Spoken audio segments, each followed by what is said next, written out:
Hey, everybody. Welcome to the next episode of the Bank Marketing Show. I'm Dan Namalis. Welcome, Chris. Hey, Dan. I'm Chris Bates. Glad to be with you today. Yeah, we're back at it. That's right.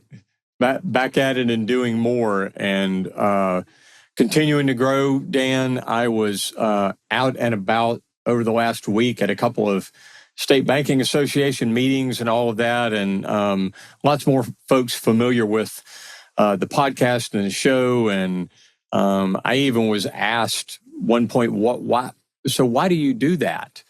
Why do we do this bank marketing show thing? And I said, man, we're pouring into people.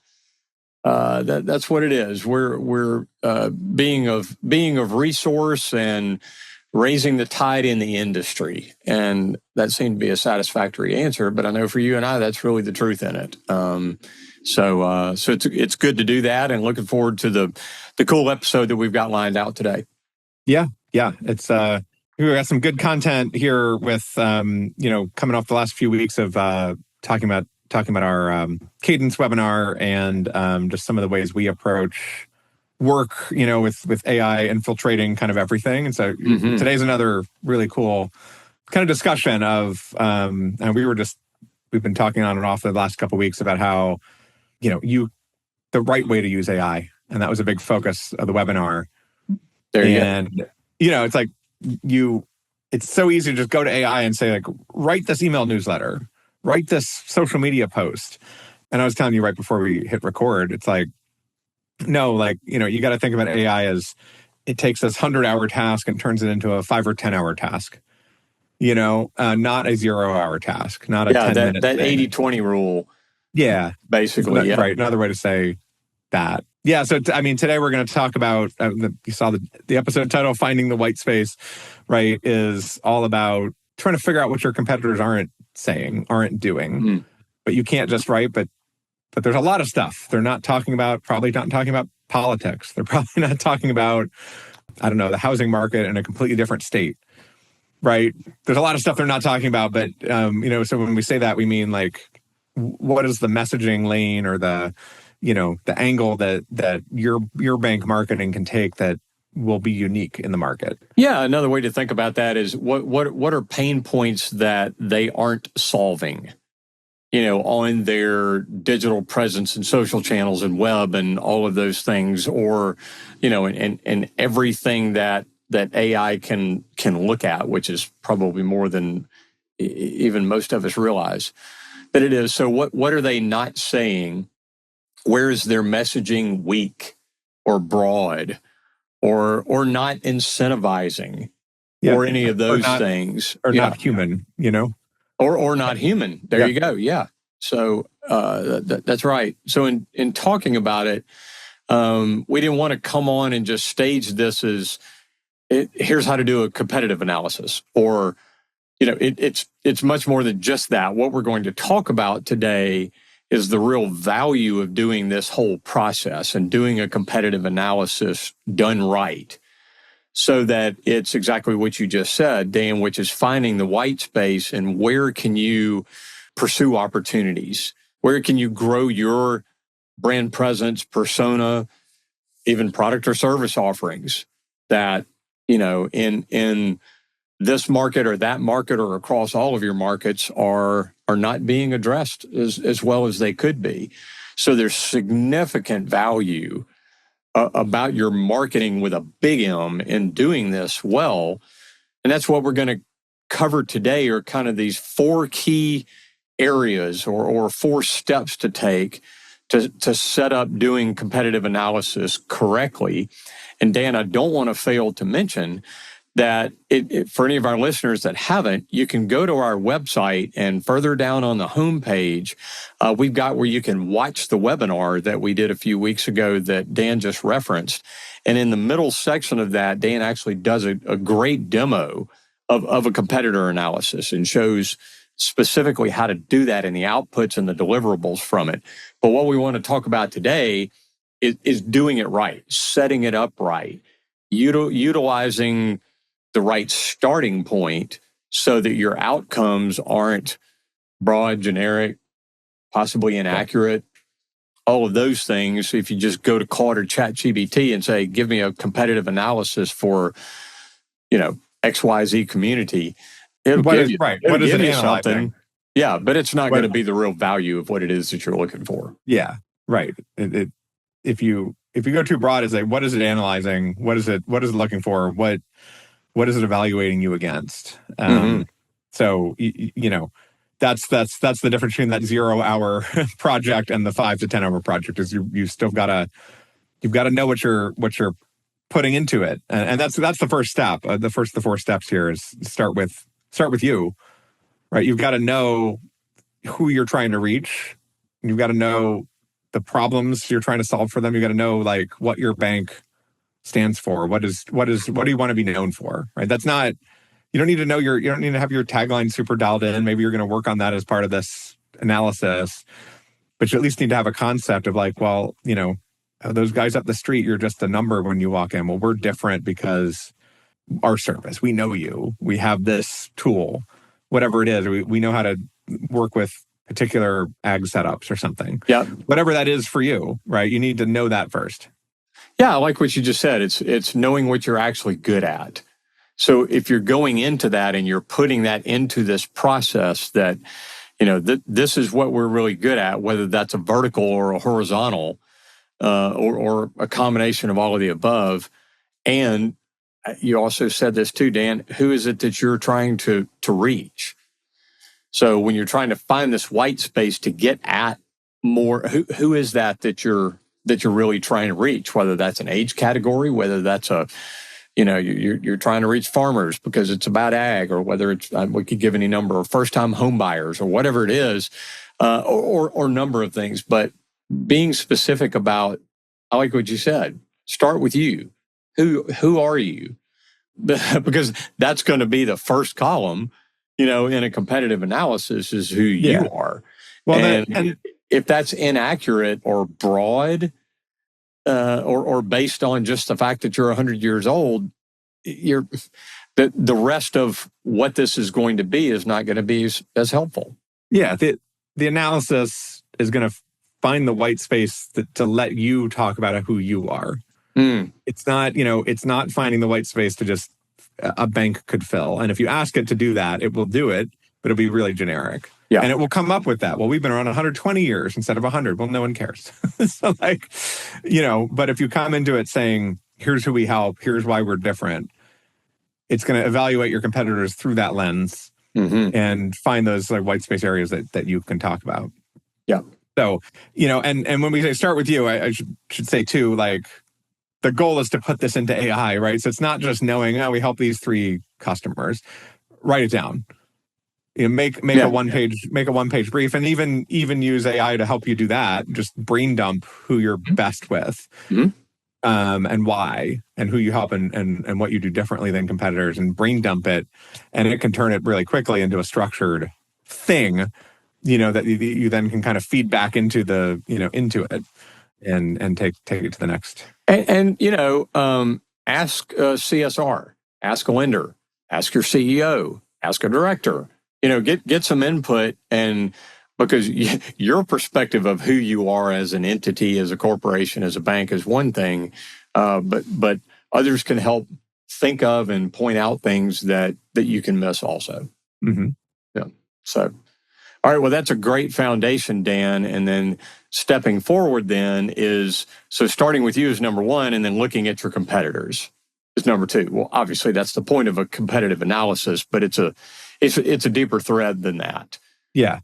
You're looking at them through the lens of who you are and what you want to be known for. There you go. Right. So when you check out their websites and their social media and all of those kind of things, and when you're looking at them kind of back to back, and what you're looking for, and I think developing, is patterns. What is it that they're all saying? Therefore, the byline of that is, what is it that you can say differently, or convey differently, or a problem that's not being addressed? Yeah. You want to make a big market map of what they're saying. And the trick is that what they say on their homepage might be different than what they say in the community, on social, in a newspaper ad or a digital ad. It might be different on the homepage versus a product page. They may have a different way of talking about themselves on their ag page than they do on their business versus their retail pages. So you really need to look at that and look for patterns that way. And we try to do this. We build a big matrix of stuff, and that's kind of what the demo. With the demo we did on the Kadince webinar was a sort of high level version of that. Mm-hmm. But you're looking for a map, and I bet you I bet most of you listening to this have not even pulled up your competitor websites in a while, mm-hmm. and maybe not all at once, right? And it's sort of a mind shift if you open up your top 5 competitors each in a separate browser tab, and you flip through them. You start to see patterns. You start to see some of this stuff, and a lot of the times when we do this work, because we do these competitive analyses for our clients too, and it's always just eye opening to see. What everybody we talk about service. Every community bank talks about service, but actually none of our competitors are doing that on their homepage. Yeah, they're all saying we're a great bank. We've been around 100 years. And you start to see, why don't we not say that? Let's think of what else we can say. Yeah, and that pool of those, by the way, needs to be credit unions, local local branches for regional and national banks. It needs to be all of the above, because they may or may not be speaking into those same things, and that needs to be part of those patterns, because your local community, whether it's urban or rural, makes no difference, but your local community has access to all of those. Mm-hmm. So that may be stating the obvious, but you certainly need to be inclusive of really who all is your competition. And then, Dan, you really mentioned that. So when you're looking for those patterns, then is where can you see through it and around it? Yeah. Which leads into our third point, right? Yeah. Well, and getting into the third point too, right? There's the white space of your local competitors, and there's the white space of digital competitors, right? So part of the exercise, and this is what, where the AI can do it all at once, is looking at who shows up next to you, right? You may know your competitors across the street, but who shows up next to you in a Google search? Who shows up next to you in AI results? And what do the AI results say about that competitor? Mm-hmm. And it may be a non-intuitive competitor that you don't think of. Mm-hmm. And so the third step, right, find the white space, is once you've looked at all those competitors, right, you're going to see what they are saying, but then you can take a step back, think about the first step, start with you, think about what you want to say about yourself, and see if anybody is saying it, and then see what people aren't saying. You're probably going to notice they all talk about the length of time in business. You're probably going to notice that they all talk about just better banking, financial solutions for all. And you'll start to see, nobody's saying anything specific. Everybody sounds like a bank robot, not, a human. Yeah. And, when you start to see those types of patterns, you'll start to see that the white space will start to kind of reveal itself. And that revealing of itself is ideally and should be about what you can actually deliver. We know that you have checking products. We know that you have loans. We know, but what is it that's really intuitive, intrinsic, problem solving, on and on, that you can actually deliver? Mm-hmm. And sometimes that is a simple nuance of they may say that they do this, but you actually really do it and do it well. I think that's where you're looking at the light through the cracks and going, okay, now, yeah, they may have this on their list of things that they do, but we actually do this segment of things really well. Right. Yeah. Whether that's a set of niche industry verticals, or whether that is a product or service offering that, at least locally, that they're really not doing well, and you can. Yeah. Well, and the reverse, almost the reverse of that, I guess, is you may know a competitor is doing something really well, but doing this, really well on the ground, in person, IRL. Yeah. But when you look at their website, maybe they're not talking about it at all. And that's an opportunity too, of they're doing this really well. Well, we kind of do it well too, and they're not talking about it on their website. So get some content up on your website about it that the LLMs will pick up on, or that Google search will pick up on, and you may outcompete them, at least digitally, on it. Yep. So the white space can mean just the digital white space, which may be different than the on the ground stuff. Yeah. Well, so once you've started with that mirror reflection and started with you, done the competitor list and processing and taking a look at them, at your competitors, and you're finding the white space of what are the things that you can deliver and you do talk about and should talk more about. Then the fourth one here is about turning it into messaging. So now we're going to load up and start doing something about it. We're going to create our ammunition. I guess maybe a way to say that, and make it real. What are ways that in homepage or web content, you can get granular, specific about, again, a problem resolution, a way to add to people's lives because you offer this. All the things around messaging that then informs your elevator speech, your social voice and content, really the tone of a lot of your marketing. It should inform that. Are you an expert? Are you a guide? Are you a problem solver? Are you what is it that you are? And that informs so much about certainly your content, but even begins to look at your strategy. If you are a local bank and you are the strongest in the community and you really do have that level of engagement, and others aren't doing it, can't do it, all of that, then that informs, well, you should be shouting that from the mountaintops in your social and doing it well.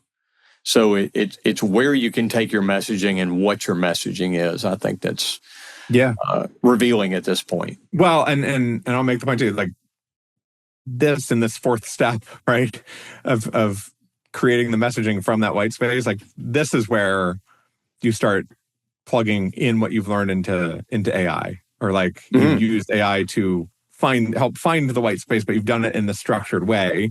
Well, now it knows enough about the white space and about what you're trying to say about yourself and about what sticks out to you about your competitors to say, like, okay, give me some options for messaging that tells our story in this white space between our competitors. And it will do a much better job than if you just started out at the beginning saying, write me homepage content. Yeah. But I would also think about it as like, even if you just have AI do bullets, if you're not ready to have it fully draft content, it does a really good job pulling out the themes when given that structure, and giving you some ideas for messages or taglines or, detailed content or even tone. It does a really good job at identifying like what the tone that competitors aren't using. Yeah. If you listen to like our last episode, we talked about our 6-point prompting formula. Yep. That had evidence and tone and a couple other things that you need to fill it out. Well, now you've been through this 4-step process here, and you've got all the pieces of that, and now you can start armed with that, or you make a document that's got all the a paragraph on each of those 6 steps, and then you can go back to the AI and say like, hey, use this document and create the next step, create this marketing message for me. Yeah. Well, and for this messaging that you're doing those things with now, I think the litmus test is, I think you called it the SWOT test. Can you put your competitor's logo on what you're using to describe yourself and it's still valid? Well, if that's the case, that's not really the white space.